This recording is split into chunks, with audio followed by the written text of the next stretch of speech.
weekly session. We're going live, and today's topic is spirituality.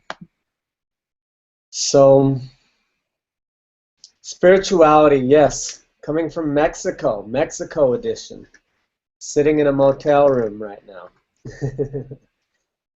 So, invite everyone, let's start with some breath and some cleansing, just like presencing ourselves to fully be right here, right now, and receive and release, and not just talk about spirituality, but maybe even align with some spirituality right here, right now. So, invite everyone, close your eyes.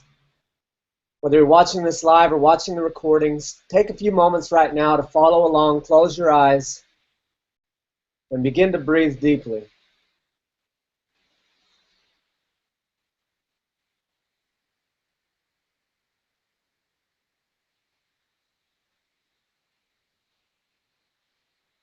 And just breathe all the way into your stomach and all the way out at about 6-second intervals. Meaning like 6 seconds in and then 6 seconds out. So 1, 2, 3, 4, 5, 6. Out 2, 3, 4, 5, 6. In 2, 3, 4, 5, 6. Out 2, 3, 4, 5, 6.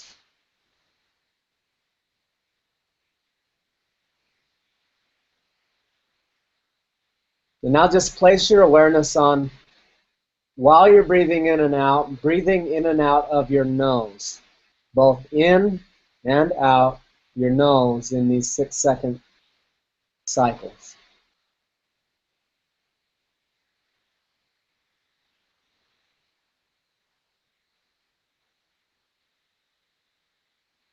And now, while continuing that, place your next focus on having no pause at the top of the breath or the bottom of the breath. So when you get to the top and your lungs are full, don't wait and hold it.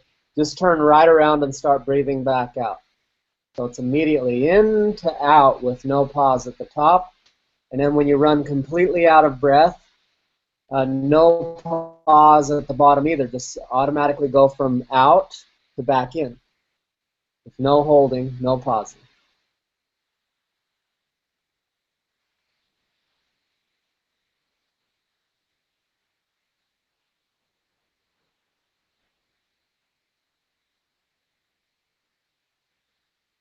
So continuing to breathe 6-second cycles, in through your nose, out through your nose. No pause at the top or bottom, keeping the breaths connected. And now place your focus on your stomach. On each in-breath, allow your stomach to go all the way out and expand out, and allow the breath to start in the stomach. Let the stomach lead the breath. So you would fill your stomach first, and then secondly fill your chest, and then you would empty your chest, and then secondly empty your stomach. Noticing that this is starting to create somewhat of a rocking motion and movement in your spine. It's not just a shallow, rigid body posture while breathing. It's creating some flow and movement in your spine in the process. You should have some rocking in the hips, meaning like as you breathe into your stomach and it expands out, you want to notice kind of your back arching up, your head and face slightly arching up. And then as you breathe out, your head kind of and your back's arching forward and your pelvis rolling forward.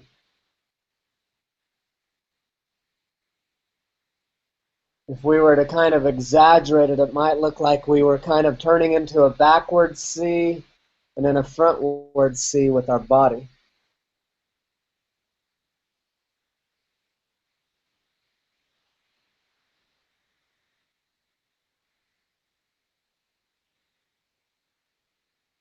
Now place attention on making sure that you're breathing all the way in As much in as you can, and then as much out as you can, breathing all the way out. With no air left in the lungs at the bottom, and no space left in the lungs at the top of the breath. Just relax. Don't worry about trying to do it perfect or thinking there's a million things to think about. Just keep playing with it.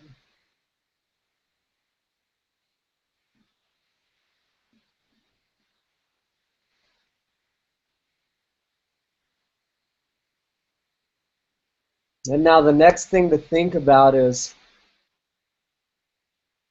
to have every vertebrae in your spine be included. Breathing in, your stomach rolls out, then your chest fills up, and your head arches up. And you notice from the very top of your spine to the very base of your spine, every vertebrae is included in the breath.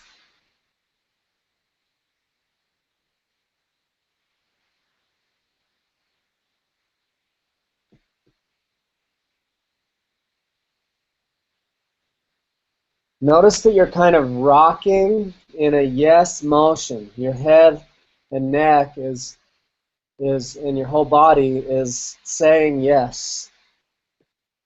Notice if you're willing to say yes to life, yes to vitality, yes to passion, prosperity, connection, joy, and all forms of love and positive energy and all that is good and desirable in life. Notice if you're willing to allow the in-breath to be drawing into you all that you desire, and the out-breath to be releasing all that you choose to release.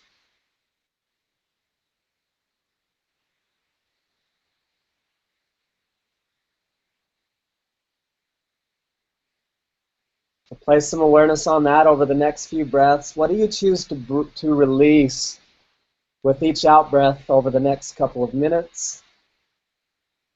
And what do you choose to breathe in with each in-breath over the next few minutes? And shift your focus each time. So as you breathe in, think of all that you want. And then as you breathe out, think of all that you release. As you breathe in, think of all that you attract and draw into you. And as you breathe out, focus on all that you're choosing to release and let go of.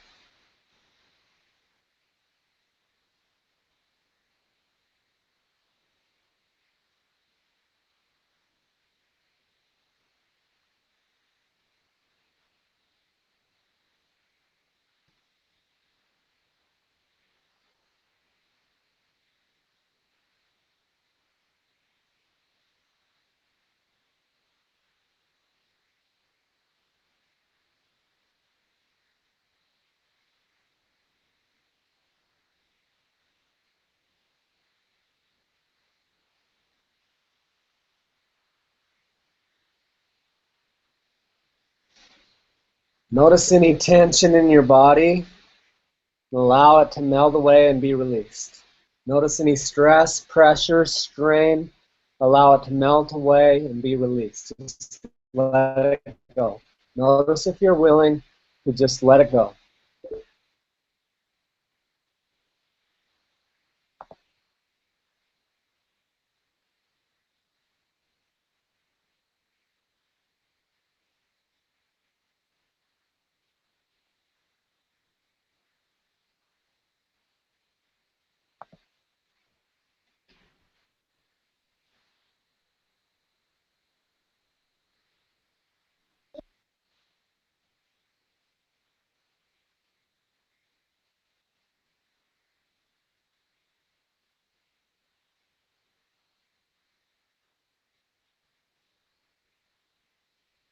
Notice what it feels like to say yes to all that you choose in your life and in your world.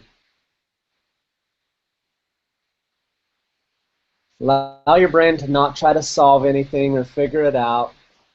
Just let it relax. We're not solving things right now. We're just opening to receive the things that we choose. consciously, and choosing to release those things that no longer serve us or that we no longer enjoy or that have been replaced with updated models, mindsets, skills, and approaches.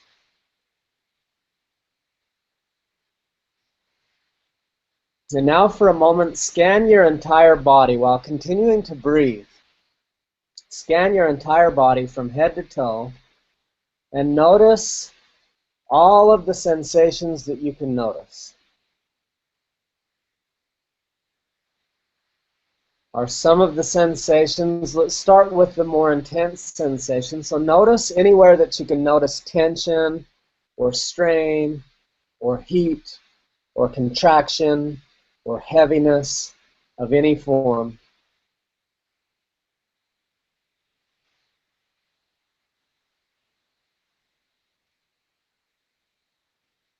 Place awareness on those places. Don't try to figure it out. Don't try to solve it. Just breathe and be aware. Notice what it is. Some of it may just clear out just by observing it. Some of it may be perfect right where it is.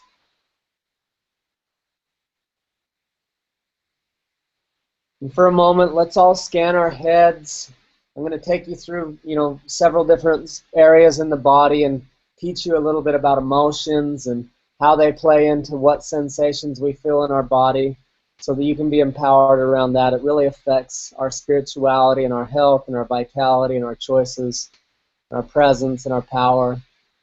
So let's scan the areas that typically are related to anger first, which is your head. So scan the upper head, forehead, down the back of the head, the neck, the back of the neck, back, the jaw.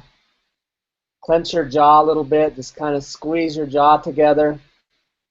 Notice if there's any tension or soreness in any of those areas, the jaw, the neck, the shoulders, the upper back, the head. And if so, if there's any contraction or heaviness or heat in any of those areas, know that there's likely some anger somewhere back there that's been unexpressed and hasn't been allowed to move through you and is still playing a role in your present moment. So don't try to solve it. Just breathe and be aware, like, interesting. What might I be angry at right now? Or what might I still be carrying some anger over from the past? Or what else has gone unexpressed around my anger recently? And don't go too far into any of it. Just observe for now. Anger in your field of awareness and in your body. Continuing to breathe, 6-second cycles, every vertebrae. Keep the movement going. Keep the flowing movements in your body, breathing all the way in, all the way out, staying present to the breath. And now choosing to scan another area. First start with your eyes. Feel your eyeballs with your, just pay attention, place awareness there, and see, is there any heaviness in your eyes? And is there any heaviness or contraction in your throat, a need to, or desire to swallow, or constriction, or an itch, or any form of sensation within your throat? And then also your chest. So we're now scanning and placing awareness on the zone where sadness takes place. Your eyes, your throat, your chest. Just be aware, are there any intense or contracted or heavy sensations in these areas? And if so, place some wonder around what sadness might be existing in your energy field. Again, not trying to solve anything, just placing awareness. Choose to move forward, continuing to breathe. And now let's scan for fear, which takes place in the stomach. Just scan your stomach and see, are there any clenching or pulling or tightening sensations? Is there any wrenching or or any form of contraction within your stomach, and if so, you may notice some fear.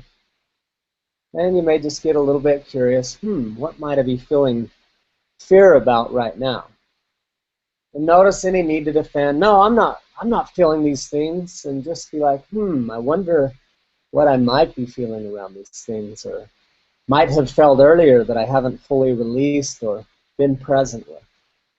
And again, you're just placing curious awareness on this. Nothing to solve, nothing to fix, nothing to figure out, just being aware.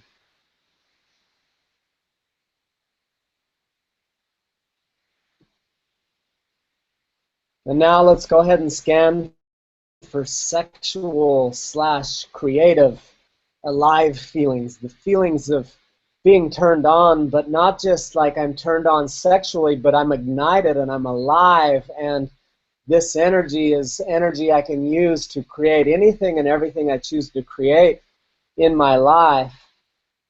What can I notice around my sexual aliveness, creative life force energy?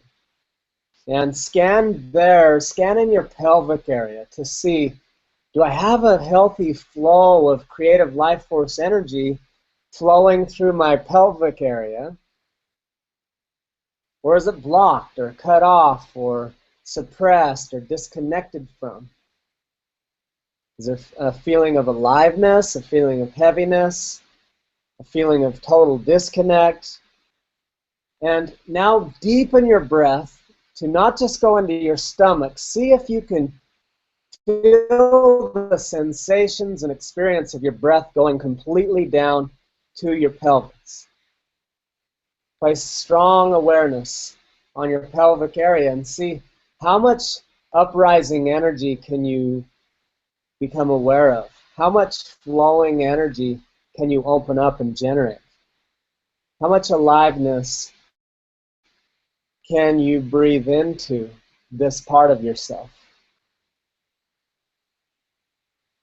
Knowing that this is simply creative life force energy that can be expended in any way you choose.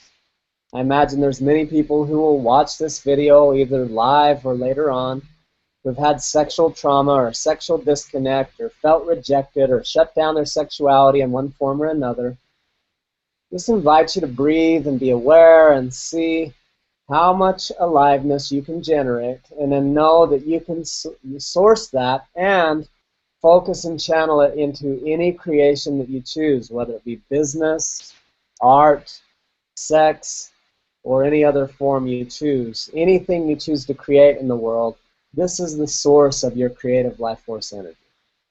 So just breathing life into your creative life force energy, your ability to create things in the world.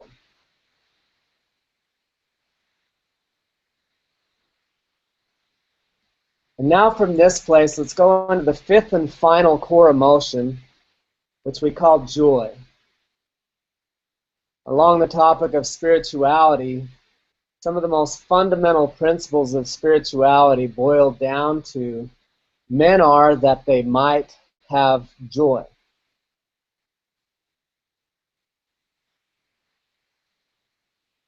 So consider this as you scan your entire body and see how much joy can you feel in your body right now. Focusing on what you love, focusing on what you appreciate about yourself, about others, about God, about life, about the world, about all that you love and value. Just place your focus right now while continuing to breathe. Place your focus on all that you love and appreciate.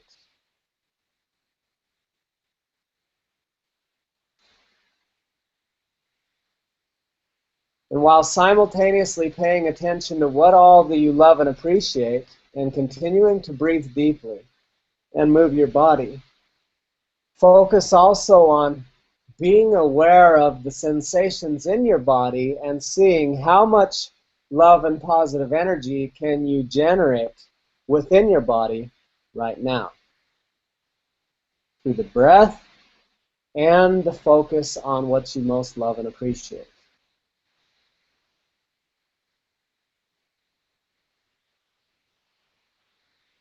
And the focus of what sensations you're generating from within your body.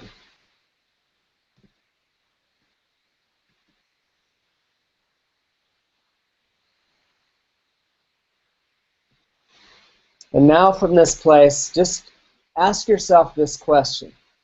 Do I feel more spiritual in this moment than I did 20 minutes ago?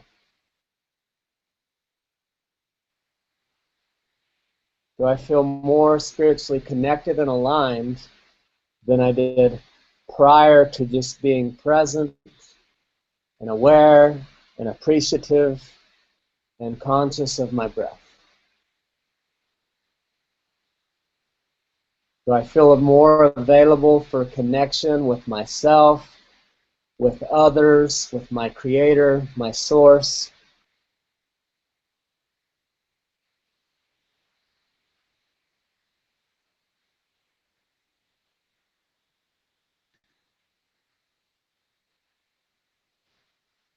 All right, now from this place, go ahead and, as you're ready, go ahead and open your eyes. Continue to breathe.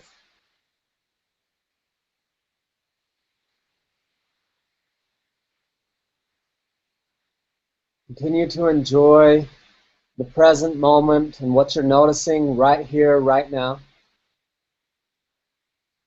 Continue to surrender any negative thoughts, stories, beliefs, limitations. For some of you, what the hell is this breathing pansy shit I just stepped into? And for some of you, you may be the healer type like, oh yeah, this is good stuff. I don't care who you are and where you're at, just be right here and allow it to serve you.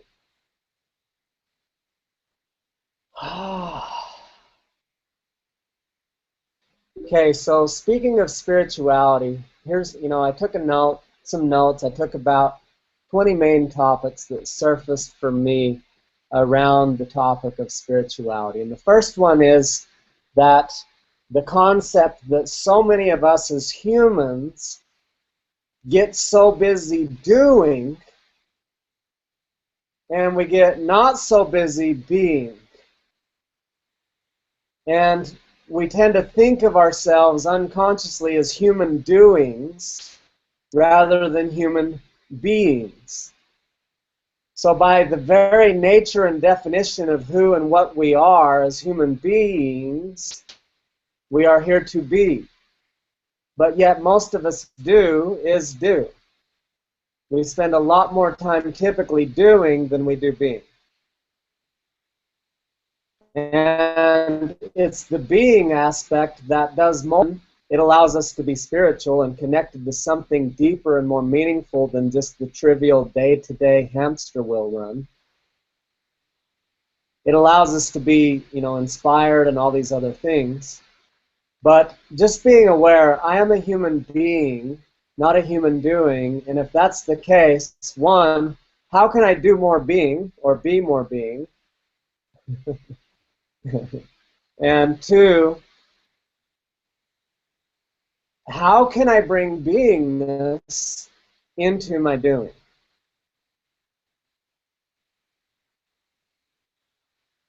How can I bring beingness into my doing?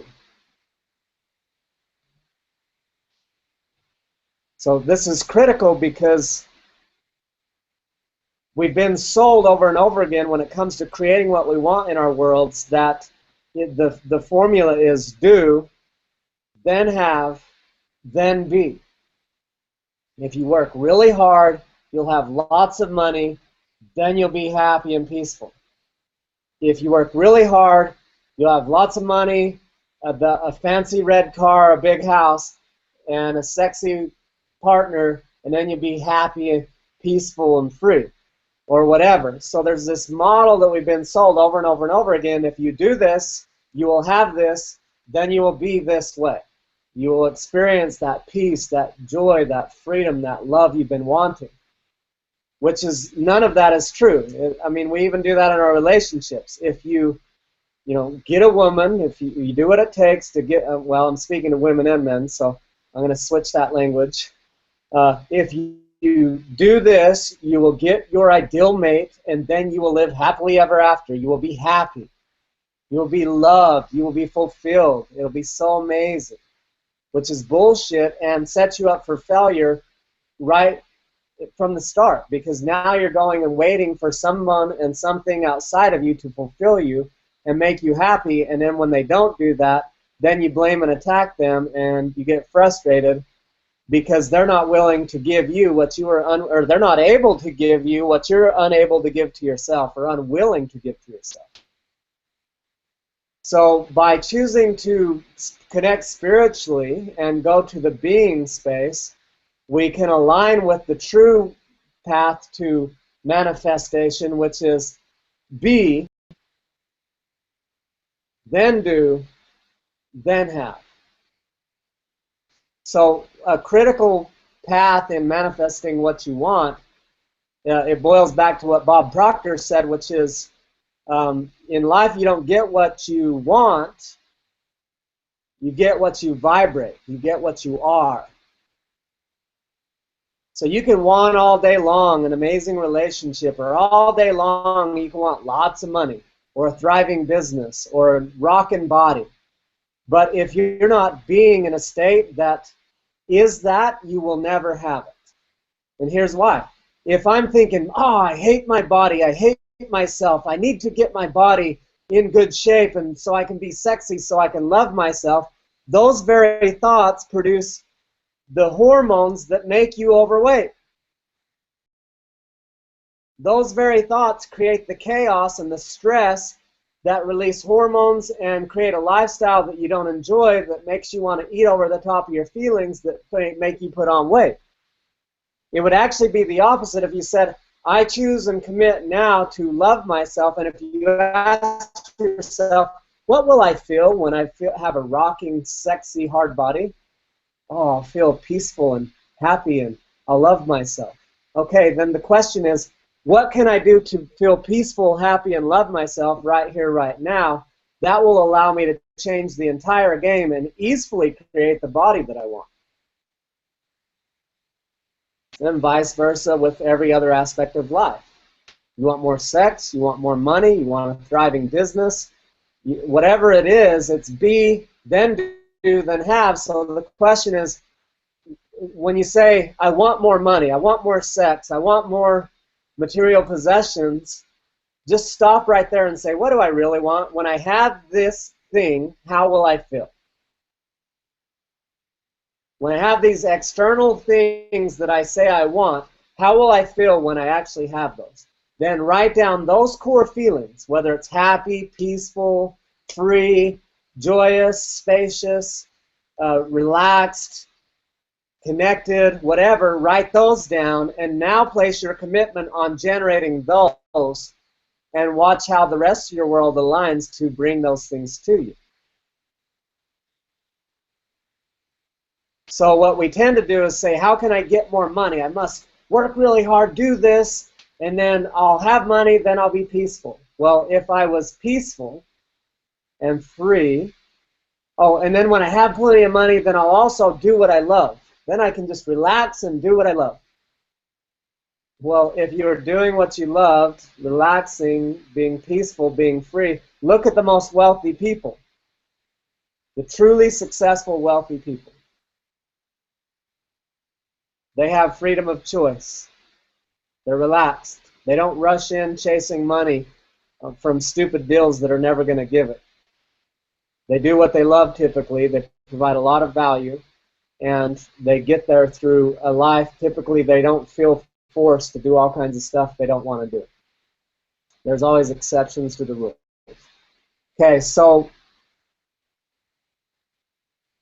this is all important information. I'm going to backtrack to some of the other main topics now for a moment and remind us again, we are spiritual beings having a human experience. So I already said we're human beings, not human doings. Well, to expand on this is, we tend to think, oh, I need to be more spiritual. I haven't been reading the scriptures enough. I haven't been going to church enough. I haven't been whatever you do to be spiritual. I haven't been being spiritual enough.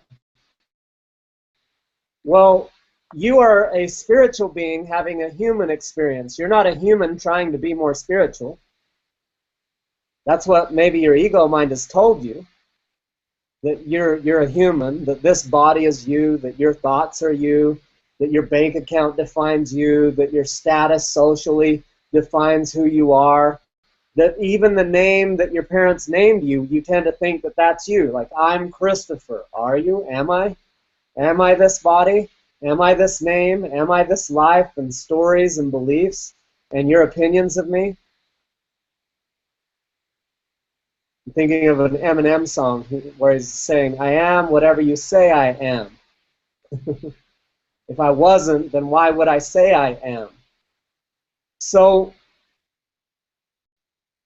if we're not this body and we're not our stories and we're not our beliefs and we're not this name and we're none of this, what are we? And this goes back, and there's varying beliefs, and I'm friendly with all beliefs, every religion, every spirituality, every New Age thing, every atheist, whatever. I just love people. We're all connected. We don't need to believe the same. And if anyone really lived their religion, where every religion teaches some form of love your neighbor as yourself, and just be love and goodness. That's the root of every spiritual path and religious path of all sorts. But we always want to get hung up and believe we have the one and only true path. And there's this old saying says, there's infinite paths up the mountain, but the only person wasting their time is the one running around telling everyone else they're on the wrong path. So the truth is, and I'm going to dive deeper into this, like how do we get on a spiritual path? And it's going to be fun to kind of expose this. But we are, so I'm going to backtrack again. We're spiritual beings having a human experience. So if I'm not a human trying to become more spiritual, instead I'm a spirit in a body having a human experience, and everything in this human experience is of service to my spiritual journey, including making money, having sex, expanding my stewardship, expanding my success, thriving in relationships. What if all of those are of service to my spiritual path, purpose, and growth? What if not being connected to something other than that holds me back in every area of my life? And I'll expand on that further as we go. So I'm going to take a breath so I can just stay in sync with the flow.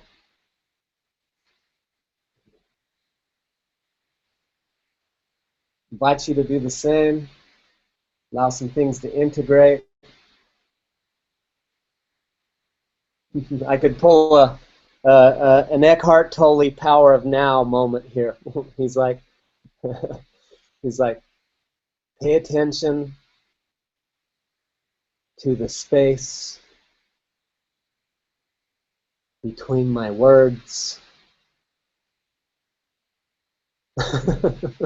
It always cracks me up listening to him. He's like, there's more value in between my words, in that space, than there is in the words. And there's so much truth to it, but it's like we're so used to going like bam, bam, bam, bam, bam. It's like, all right, I'll slow down. It's driving me nuts, but yeah, you're right.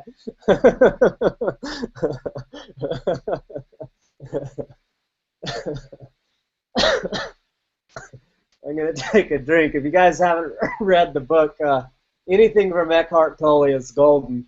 But The Power of Now was his breakout book, I think. And then he's got another one called A New Earth. But his work's awesome, really good stuff. Deep, deep thinker, great philosopher, and some great skills.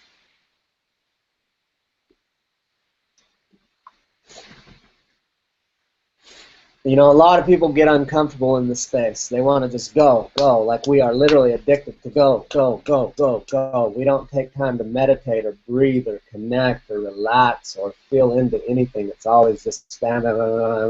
So noticing anytime you do get comfortable in the space, maybe looking someone in the eyes or sitting quietly or having quietness between in a conversation or in a training or having a slower paced experience. Can you just be at peace in that experience and enjoy yourself? Many times, multiple times, I've gone and done 10-day silent meditation retreats where I take a vow of silence and go sit for 10 days straight and meditate from 4 a.m. to 10 p.m. with a few breaks here and there. And just the thought of that drives many people crazy. But there's such tremendous value in the silence spiritually. My most powerful spiritual experiences have come in those moments when I was doing those 10-day silent meditation retreats or other forms of silence and alone time. So, you know, another statement that I read growing up, I grew up in Mormonism, and one of the statements that the founder of that religion had taught, which was incredibly powerful and still is today, is he said, it's similar to men are that they might have joy, but he said it in this way. He said, happiness is the object and design of our existence. Happiness is the object and design of our existence, which really is a statement of purpose. He's almost like saying the whole purpose of us existing here is to just be happy. And, you know, the same thing was taught in so many forms. So many forms. And no matter how you apply it, whether it's, you know, I just want to be happy and enjoy myself, then, okay, great. Generate those feelings within yourself. Quit basing your happiness on stuff happening outside of yourself. Like there have been prisoners of war who are being tortured and starved to death and isolated for years on end and punished daily or weekly or on various time frames. And some of them were completely traumatized, and others learned to truly be happy and came back and wrote books and became motivational speakers and taught seminars and empowered people, millions and millions of people, to do the same. So no matter what happens in life, we have the choice to utilize that to help us be happy or not. You know that, what's that, Stephen Hawking's, I think, or something? I just watched a movie on it recently where he was trapped in his body as, like, they didn't even think he was coherent, but he was trapped in his body for like 12 years or something. And they would talk about him, they would wheel him around in his wheelchair, and he could hear everything and see everything, but he couldn't say anything or do anything for 12 years. Intelligent, brilliant people around because he worked through his demons and his shit.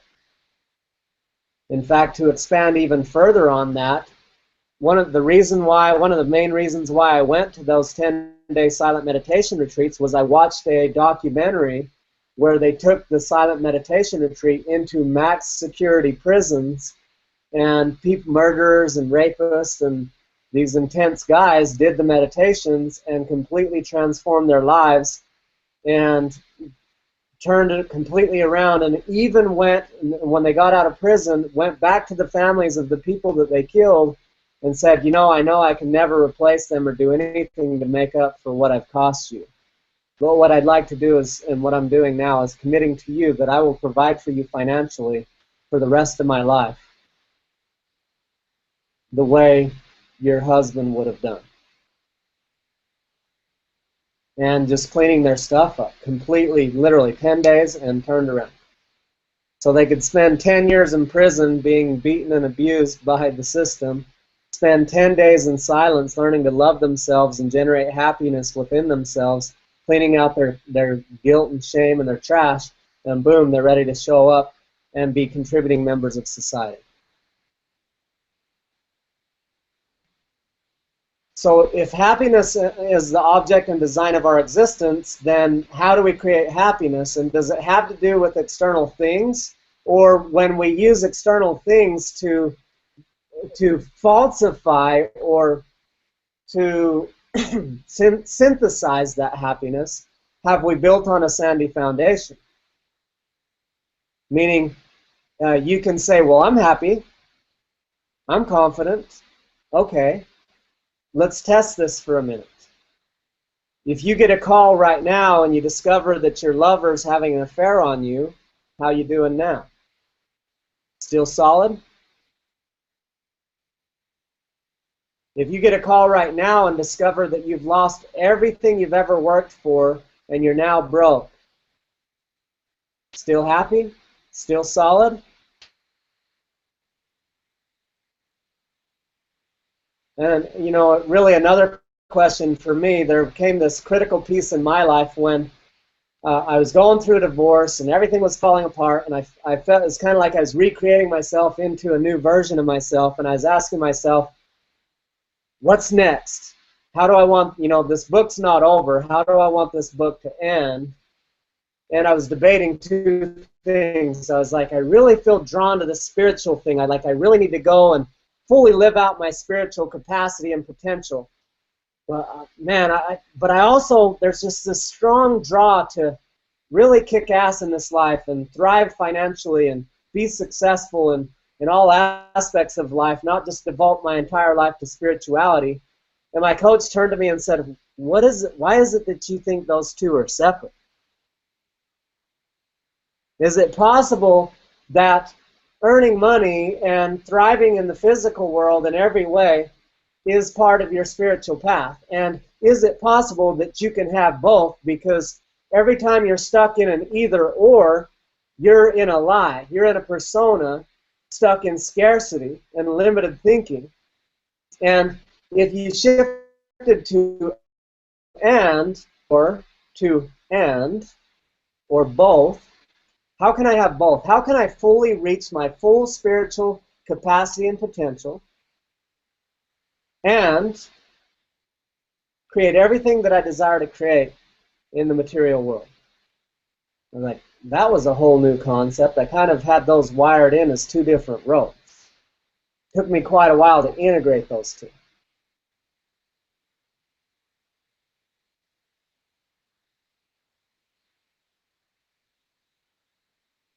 I later came to realize that even relationships are a spiritual path.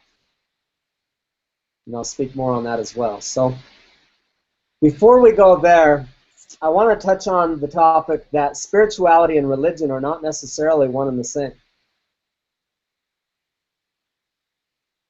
Religion is a possible path to spirituality, and it serves as, for me, as a tool. I can see religion as a tool and a possible tool that someone could use to further their spiritual betterment and connection and better their source, whatever that looks like. But many people have it wired because of conditioning and programming that religion is the path, the source. Many religious people even make their religion almost their God. And they even hand over their own cognitive will and ability and thought processes and all kinds of things. So just like many other things, religion could be a path to your spiritual, we'll call it salvation for the sake of whatever. There might be a better word for it.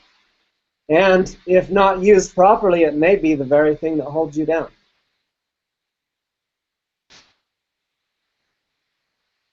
So just consider that. What if your financial path and your spiritual path are one and the same? What if the process of mastering relationships is the process of spiritually refining and aligning yourself?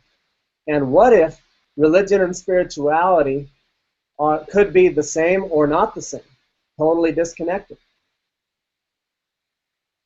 Now let's consider, how does spirituality affect your purpose in life? Here's how it affects mine.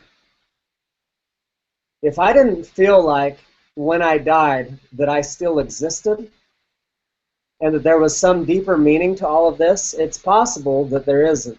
It's possible that the atheists are right and the agnostics are right or whatever. It may be that there's nothing. It's not really my belief. It's my openness to say that's possible. But I would really like to believe that there's something more than that. I'd like to believe there's some sort of purpose, some sort of expansion and evolution and growth process, some deeper meaning that ties to joy and expanding our joy effortlessly and infinitely forever. And having that spirituality and that connection to that gives me purpose in my life and in my business and everything else. And I keep alluding to how finances can be the same path and all of that. Well, let me break this down. I've broken it down on several other trainings, but let me break this down the way I see it. If like begets like, which is what Scripture said, and again, this is a non-religious talk, but I'm going to use religious components to fortify my concepts and my philosophy here. If like begets like, which Scripture said, so let's assume that's true for a minute, and we can observe it in nature. Orange trees produce oranges that have orange seeds that produce orange trees that produce oranges. The same of plums and apples and hummingbirds and everything you can see in nature. It seems to be true and applicable through natural laws that like begets like, meaning like produces like. We can see it even in our families and human experience of our family of origin. Child molesters tend to create child molesters, and abusers tend to create abusers, and addictive personalities tend to create those things. And so like tends to beget like in everything that we can observe. Now, if we exist, then we were creative. This is unarguable. Whether a man in the sky created us or just some energy created us, we don't need to get into that debate, but we exist, therefore we were created. So if we were created by some force, we don't need to define how that force looks. Some people are, it's a man. No, it's a woman.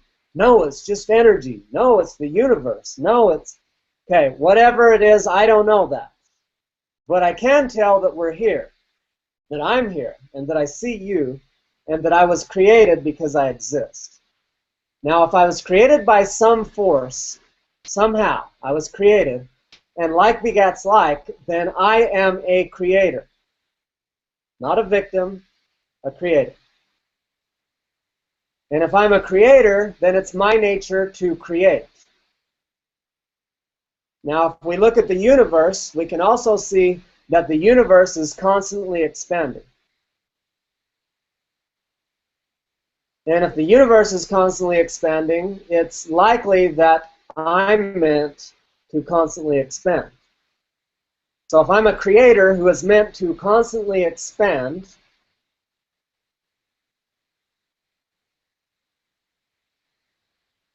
then it makes sense that my purpose could easily align with my financial path and everything else, because if I'm not expanding in every realm of my world, then what am I doing? I'm contracting.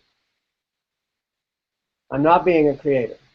So if I'm sitting back subconsciously defending limiting stories, patterns, beliefs, then I'm subconsciously creating something else. So the truth is I'm creating whether I'm doing it consciously or not. I'm either subconsciously creating shit I don't want, or I'm consciously creating stuff that I do want.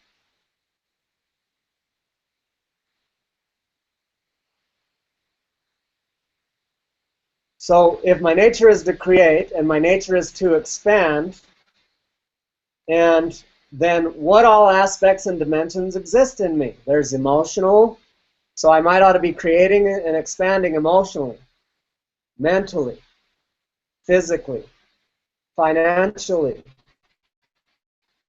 spiritually, socially, and in every way that I can imagine. How else can I next expand into the next greatest version of myself? I read a book, one of my favorite books of all time, said, the purpose of life is to recreate yourself anew into the next grandest version of the greatest vision you've ever held about who you are. I'm like, that's deep, and I process and process and process it. But really what that means in simple terms is the purpose in life, your purpose in life, is to recreate yourself over and over again into the greatest version of yourself.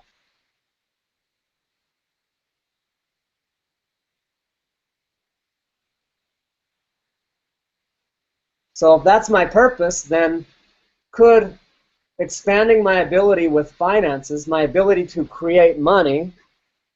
So if I'm a creator and my nature is to create, then creating money is just one form of things that I create. Jesus, one of the masters, said, if you had even the faith of a mustard seed, you could move mountains. The faith of even a mustard seed, a simple little seed, knows damn good and well it's going to grow into a big old mustard plant and produce mustard without even trying. You can walk by and it's not even trying. You can't hear it grunting or anything. It's just being.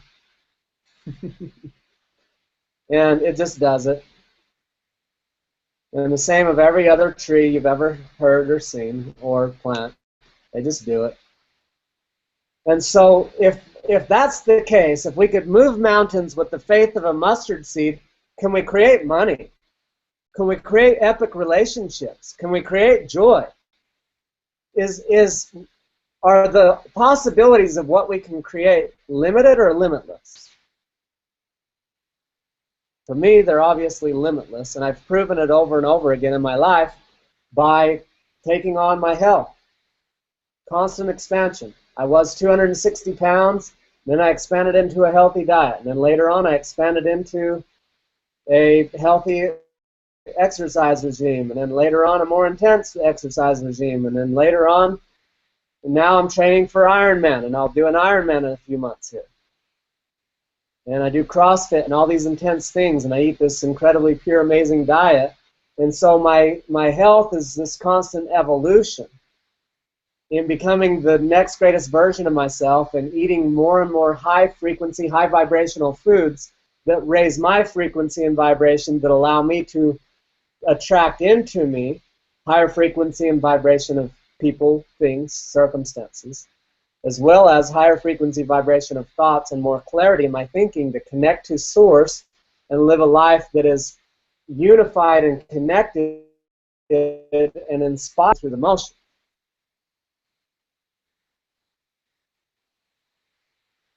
So my argument and thesis is that you expanding financially is part of your spiritual journey. That on the journey to reaching your highest financial potential, you will be faced with everything that is unaligned with your spiritual potential. So let's break this down on who you are. I said you're not your body, you're not your thoughts, you're not your stories, you're not your limiting patterns or beliefs. You are a spiritual being having a human experience. So at the root of you, at the core of you, at the essence of you, you are this infinite spiritual being who is powerful and beautiful and limitless. And it's not your spirit that's limited at all. It is not your spirit that needs to be purified and cleansed and baptized. It's your brain. It's your body. You've defiled your brain and your body through your earthly circumstances. You've made up all kinds of bullshit, limiting stories and beliefs around money, around sex, around religion, around relationships, around God, around life that is holding you back, around your self-worth and what it takes to create. And all this stuff, it's your mind that has been infected with the viruses of ego and smallness and limitation and all the other shit that keeps you stuck in a box. It's your body that has become addicted to eating over the top of your feelings and being addicted to hormones that are produced from the people you relate with and the thoughts that you think and believe and all your self-righteousness and different patterns. Your limitations are in your body and in your mind, not in your spirit. Your spirit is pure, it's beautiful, it's perfect. It's your body and your mind that have developed dependency and addiction to different thought processes and patterns and stories and all the other limitations.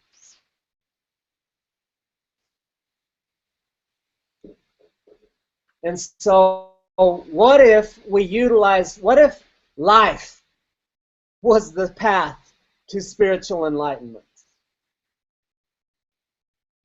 I mean, what if we were already, and what we tend to do religiously is make up that we are flawed, that we suck, and then to keep a tab on how many mistakes we've made, and keep a tab on how many, quote, sins we've committed, so that we can slowly debilitate ourselves with guilt and shame and self-abuse, and somehow wonder why the more we beat that dog, the more it cowers and stops shining, versus the more we love that dog, the more it could turn around and shine and be the epicness that it was designed to be. That's not just true of dogs, it's true of everybody and everything. But just imagine the image of beating a dog that's been beat too much, and you're pissed off because it keeps cowering and pissing itself, but you just keep beating it, trying to get it to stop, and it keeps doing it more. This is what you do in your head when you guilt and shame and manipulate yourself. When you choose not to love yourself. When you choose to view your, quote, failures as failures instead of as learning opportunities.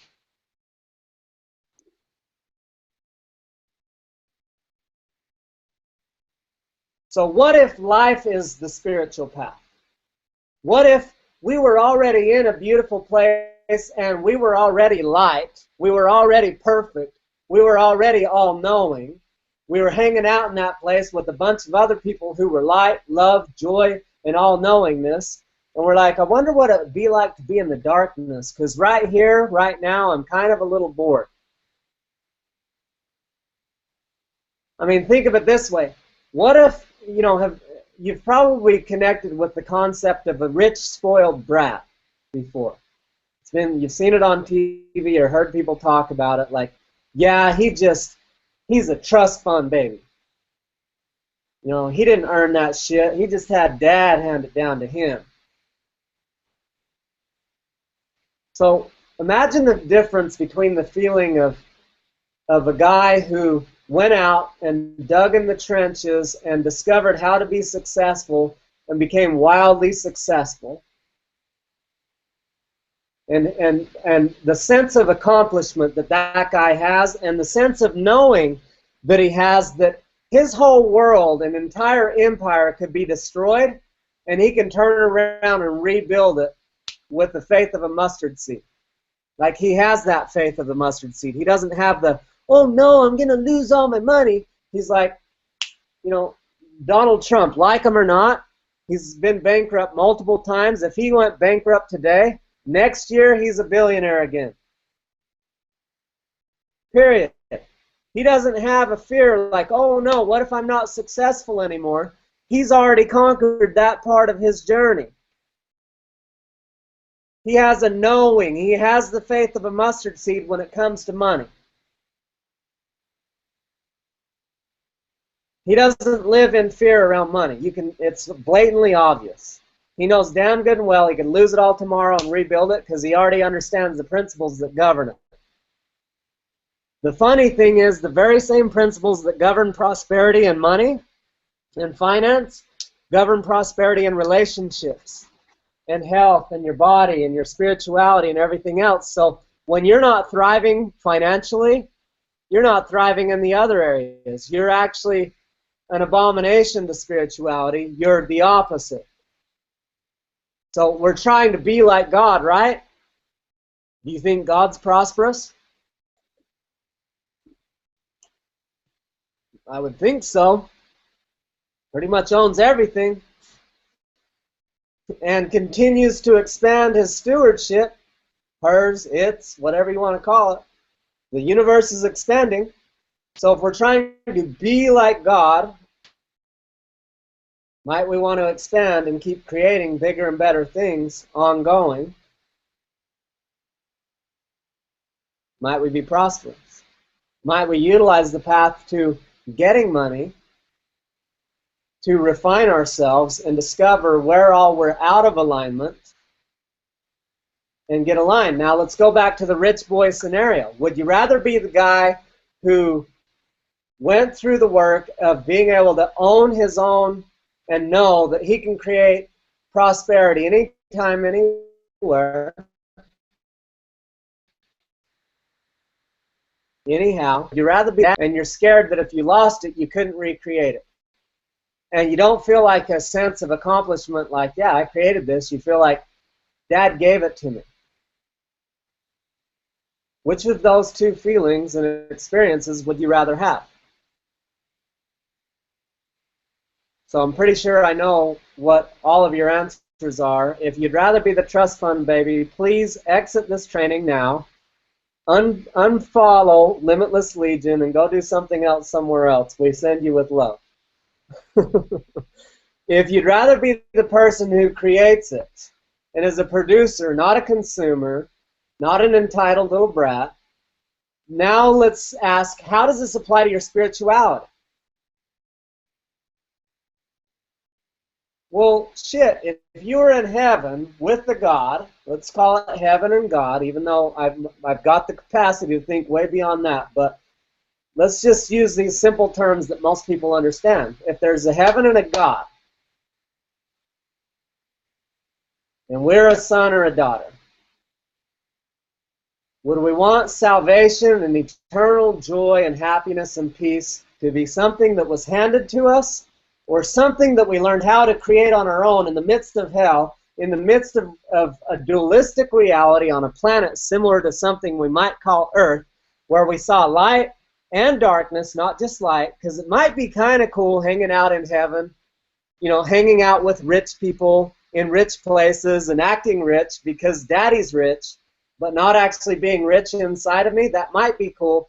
Now let's take it back over. It might be cool hanging out in heaven with a bunch of spiritually rich people that are happy and shiny bright, but not having accomplished that myself, not knowing I could create joy and happiness and light anytime, anywhere, in any environment, no matter how dark or hellacious it was. Did you come to have Daddy give you a welfare handout, or did you come to earn your own experience of being able to create it for yourself? Knowing that Daddy gave you the opportunity, yeah, he said, hey, here's a playground, I'll help fund it. But you're going to learn how to create it yourself. It's an inside job. Can't be given. Must be earned.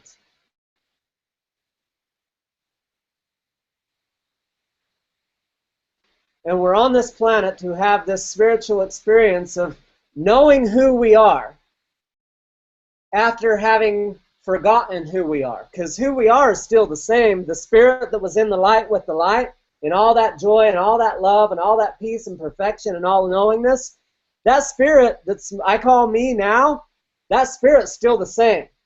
It's still connected with all of that. It's one and the same as all of that. It's this that's faltered. It's this gray matter and the shit I've made up since I entered Mom's womb.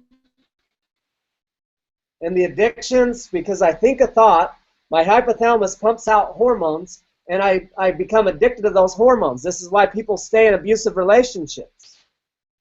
They're addicted to it.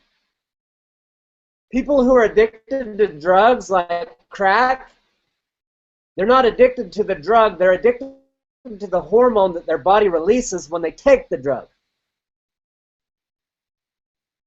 We're addicted to hormones. You're all addicts. Every one of you is an addict. You're addicted to exactly what you're experiencing. Not how do we stop being addicts. The question is, how do we become addicts to things that we would enjoy? Things that further and better us?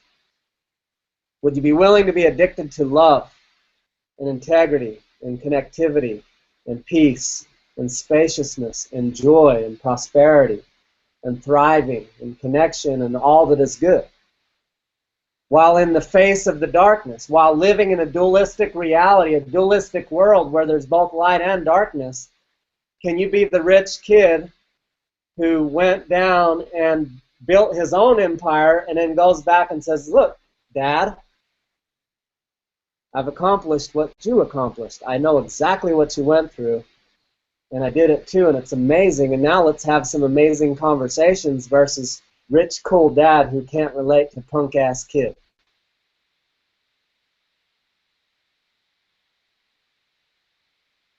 And they can't even see eye to eye because they don't have the same experience or knowledge or understanding or perceptions of how things work and what it takes to take this journey of forgetting who we are. It's not my spirit that forgot who it is. It's this thing that my spirit's contained in, this vehicle.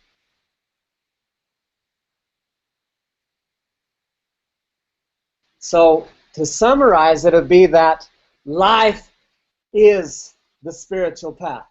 If we pay the hell attention to the learnings that come along the way, and it's all learnings. Life is feedback. Everything that's happening in my world is feedback about how I'm showing up, and it's giving me the opportunity to learn and further improve myself in every area of my world, in every area of my mind to align with my true infiniteness as a spirit. My finances and my bank account is a reflection of how I'm aligning with the principles that govern prosperity. That's all. It's just feedback. The struggles or the joy I'm experiencing in my relationships is feedback as to how I'm aligning with the principles that predicate the blessings that I desire and showing me how aligned or misaligned I am with that ultimate outcome of heaven. Heaven here now. The purpose of life is to create heaven on earth by aligning my mind and my body with the principles that predicate the blessing of experiencing heaven on earth in all aspects of my life. That way I'm not the rich, spoiled kid. I'm the kid who earned the right to know, not to believe, not based on daddy's testimonial, based on what I know from experience. Beyond just head learning, experience, whole body, whole being, knowing from experience.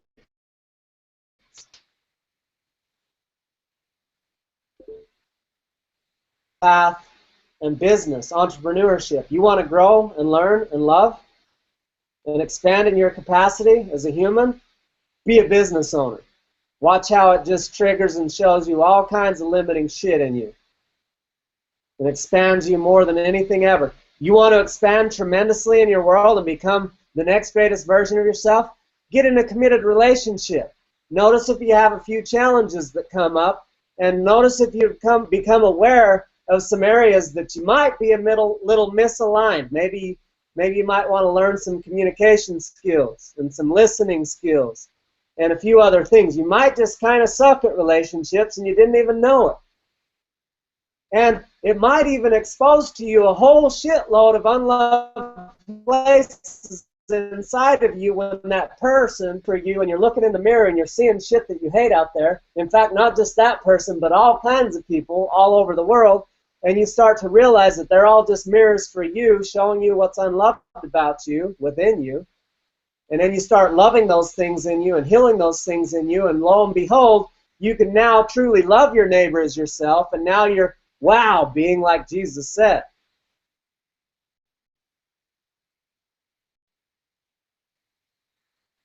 You know, at the end of the day, it's all just teaching us how to love ourselves and source our own heaven within. No matter what happens outside of us, that's the path to salvation. Using all of your relationships and all of your experiences to expose to you what's unloved, where you've bought into the darkness and the ego and the scarcity and the fear and the doubt and the guilt and the shame and all of the lower frequencies. And you've made that up that that's just me. That's just part of being human. Is it? Yeah, and deliberately raising your frequency, raising your vibration, raising the vibration and frequency of your thoughts and your feelings and your energies and your food and your diet and your everything, so that every source of energy coming into you is higher, higher, higher, higher, so that everything that's coming out of you is higher, higher, higher, higher. And you become on this constant upward climb of how much love and positive energy I can give and receive in my world and become accustomed to.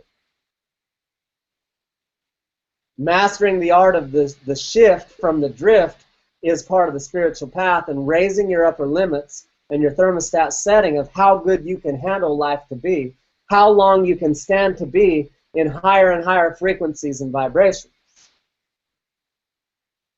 The path to heaven is here now.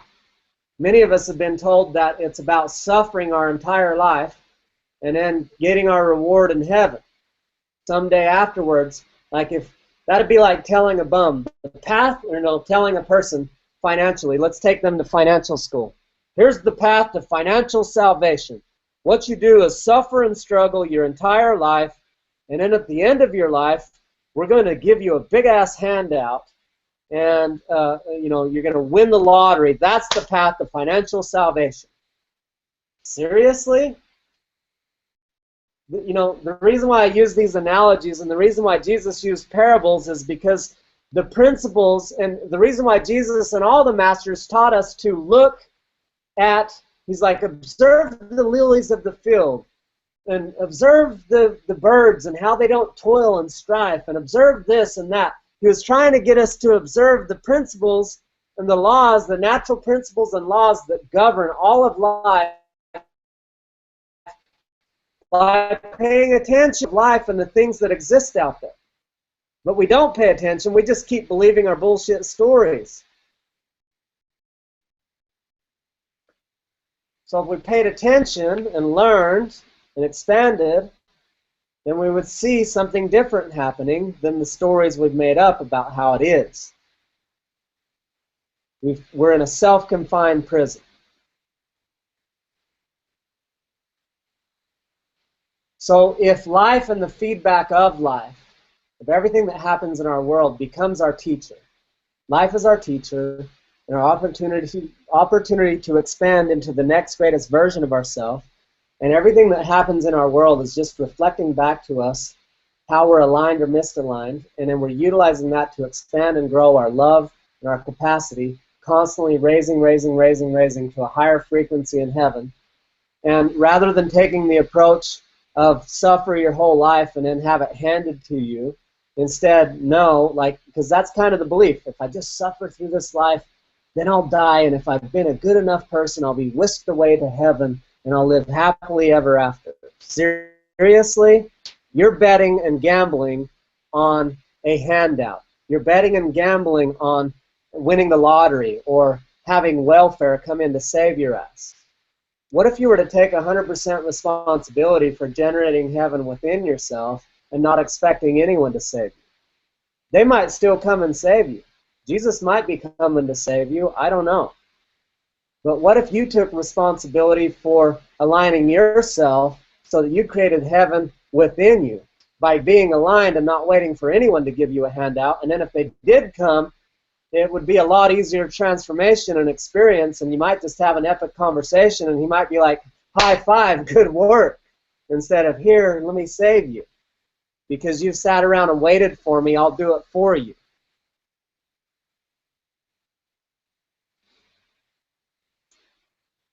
So if everything becomes the path and everything's feedback, let's talk about, in wrapping this up, some key areas and things that we can do to assist ourselves to align spiritually and allowing that to support us in kicking ass in the other areas of our life. So Jesse Elder said,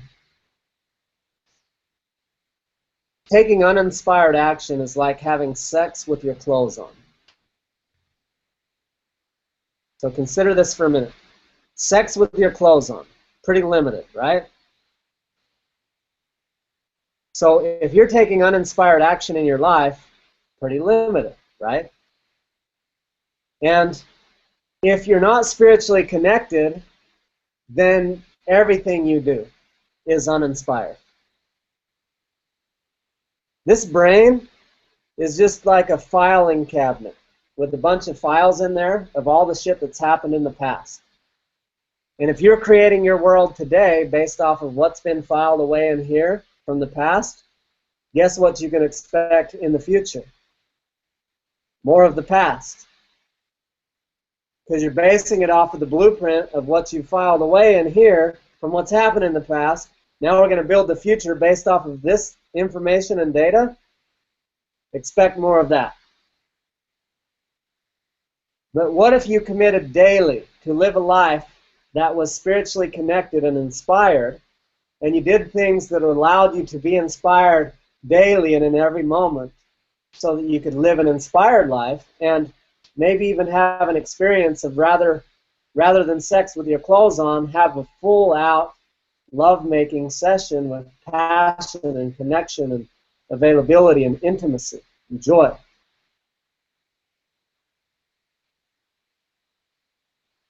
What if that was your approach to life?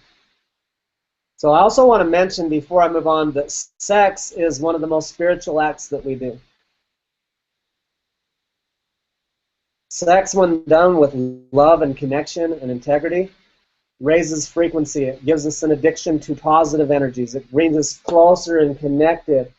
In order to actually have passionate, connected sex, you actually have to connect with another human being. Maybe talk a little bit, maybe empathize and connect and really be connected to create epic, true, intimate sex.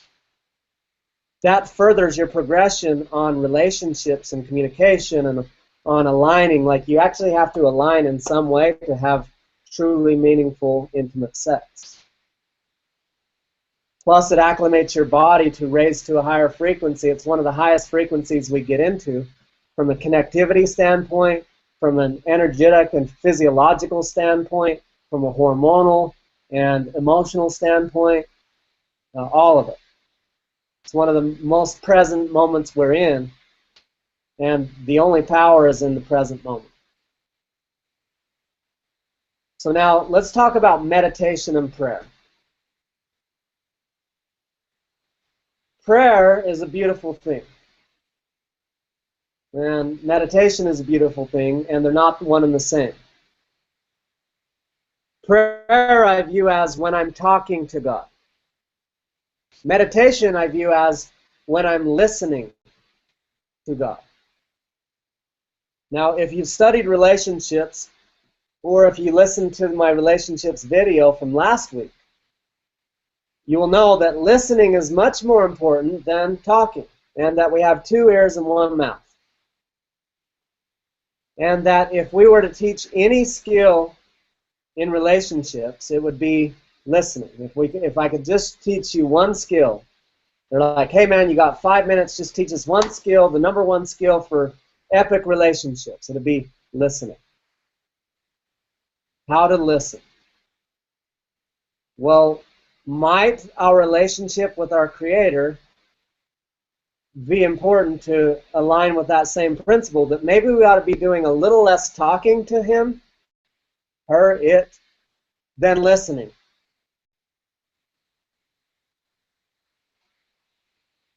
Like He probably knows all things, right? So if He knows all things, why the hell am I talking? If I was sitting with God in a room right now, would I want to listen or talk? Which would be most beneficial? Might want to do a little more listening than talking. And if I was going to talk, would I be asking Him for a bunch of handouts? Or might I be better off to just thank Him for the amazing opportunity He's already given me?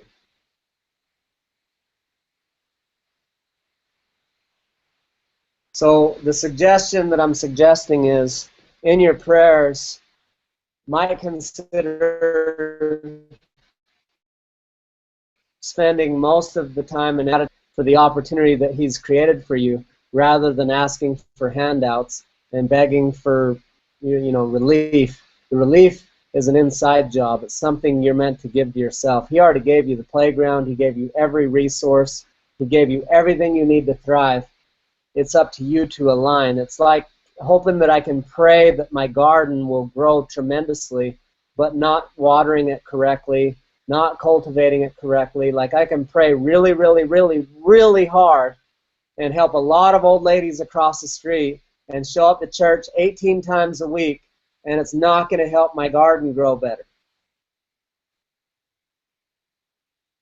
There's certain principles and laws that I get to align with in my garden to make my garden thrive, and the same with every other aspect of my life. I'd be better off to just say, you know, thank you. I open myself to being guided and directed and to inspiration. I commit to you now to be open and to breathe and to source a space within me that will allow you to inspire me and guide me and direct me and to do my part and to take the action that you inspire me to take. And I thank you so much for this opportunity, rather than please bless me, please help me, please deliver me, please save me. Aren't you just acting like the typical beggar? Versus taking responsibility and creating it and being grateful for what's already been given to you, because he already gave you everything. It's all right here. It's all right in front of you. He already gave you the garden and the seeds. Are you willing to just plant them and grow them and live in alignment with the principles that predicate the blessings that you desire? Okay, so now I'm going to give the list of things, and there's more things you can do, but some of the key things that I do to enhance my spiritual state of being and align myself spiritually so that the rest of my world can thrive, that I can live an inspired life rather than a life by default. So meditation every day, minimum once a day, ideally 20 minutes for that meditation. If that doesn't happen, even better would be the ideal for me, 4 meditations a day, 20 minutes apiece. I rarely do this currently. Bare minimum, if you're going to divide them up at a time, 4 times a day. Ideal times I find are first thing in the morning, right after a workout. So first get up, work out, fuel my body, then meditate. Second time, midday, midstream in the chaos. Third time, end of the work, family, or person, just before bed, so that I will sleep optimally and rest optimally, being connected and inspired.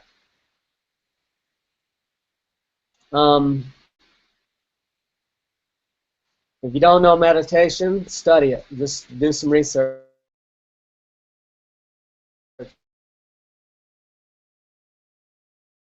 Whatever, just start practicing it. There's many paths. We're not you, whatever. Just read some books. So meditation is one of my primary paths. Prayer, but my prayers are typically mostly gratitude, like I mentioned. Studying spiritual things. Couple of my favorite all-time books are Love Without Conditions by Paul Ferrini. I listen to it on audio. I download it from his website. You can't get it on iTunes and that, as far as I know. Paul Ferrini, Love Without Conditions. Another one that I love is Outwitting the Devil by Napoleon Hill.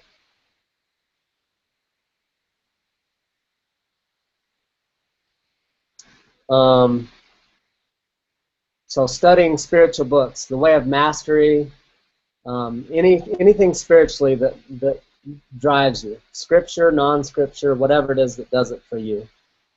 Daily. So if you'll do that daily, meditate daily, study daily. Time in nature is tremendously supportive. Especially and ideally, if you can take your shoes off and be barefoot on the earth. Part of you is quite an earthly being. Your whole body is an earthly thing. It's an energetic thing and an earthly thing with molecules and atoms.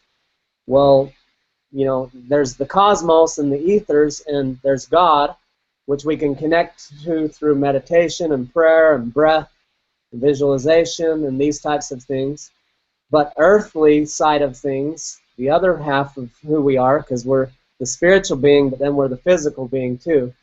So connecting with the earth and the earthly aspect of the elements, earth, air, fire, and water, are very supportive. Bring those into your environment and get out into the environment to experience those things. The sun provides fire. There's air outside to breathe. And exercising will help you breathe more. Consciously sitting down and breathing like we did at the beginning of this call will support you to be inspired. Even the word inspiration is tied to the word breathing, aspiration, inspiration, breath. All of these are deeply connected. Even it said in Genesis, first book of Genesis, and God breathed life into the nostrils of man. Breath is a critical piece of the journey. There's even deeper philosophical conversations that even the root word to God means air/breath. It's everything. It's everywhere. So bringing in earth, air, fire, and water. So be out on earth, be barefoot, spend time in nature, connecting with the plants, the animals, and just paying attention and quiet and solitude and learning. There's a great movie someone else on this forum mentioned, Brother, Sun, Sister Moon. A beautiful illustration of some of that. I like to do salt floats. Now, if you don't know what that is, you sit in a deprivation tank. There's special centers that do it. And you go in, you turn out all the lights. There's no lights. You put earplugs in so there's no sound. You're sitting in water that's got a couple 100 pounds of Epsom salts in it. So you float like as if you have no gravity. So imagine being where you see nothing, you hear nothing, you feel nothing. The temperature of the water is your body temperature, and you're weightless. And so it's like you take away all of your distractions and just totally be for an hour or two or whatever. Tremendous experience. One of my deepest, most connective, inspiring experiences that I do regularly.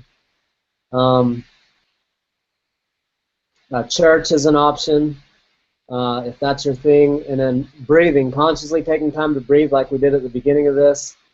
And then bottom line is what I've said the entire time is if you just pay attention to life and know that everything you are doing is spiritual, it is designed for your spiritual expansion and alignment, and that every result that you produce in your life is the result of your alignment or lack thereof, and that it's all feedback.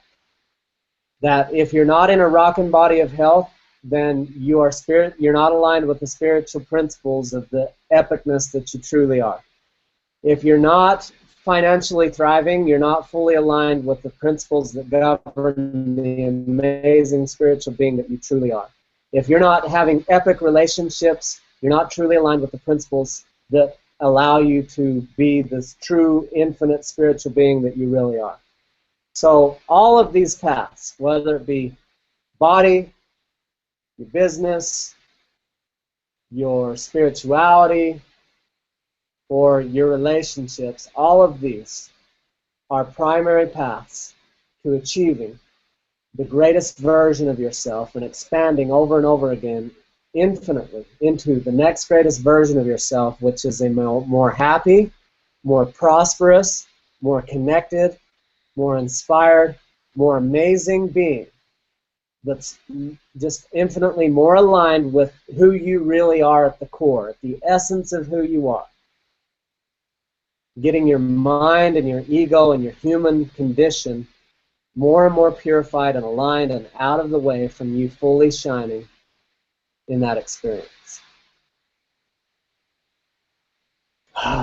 So I think I've covered the key main philosophies and principles and topics that I want to cover today around spirituality and its effect on all aspects of your life.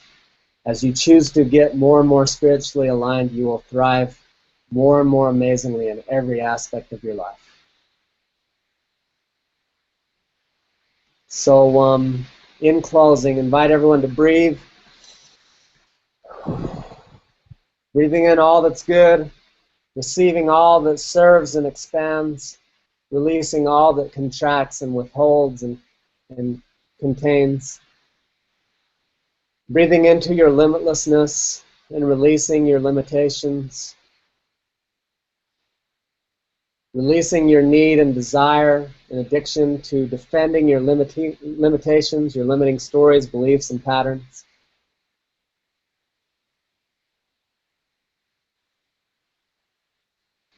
call to action would be to continue to allow us to serve this community and the world. Post your biggest takeaways. Express gratitude for each other and what you've learned from this experience, from the training today. Key takeaways, encouraging others to watch the training, and continuing to reach out and invite others that are not currently a part of the group to participate, to join, to come join us, and to experience in the expansion, knowing that our goal and purpose here is to reach the entire world and bring the world away from separation, away from division, and into not that we're the path. It's just that we're offering some key insights and empowering tools to expanding, to loving, to creating infinite joy and prosperity in every area of life. And our mission and purpose in Limitless Legion is to make that transformation, not wait for the world to be delivered, but to be the change we wish to see. To bring this message to the world and awaken everyone to just being love. Let's unify all religions. Let's unify all people, colors, races, nationalities, and creeds of all sorts to just the message of love. And you know, if I were to boil it down to two core fundamental things, it's unconditional love, impeccable integrity. Let's just stand for that and unify the entire world to that. And then we'll just, you know, through that, we'll just end divorce and obesity and war and scarcity and lack and starvation. We'll just solve a couple problems in the world.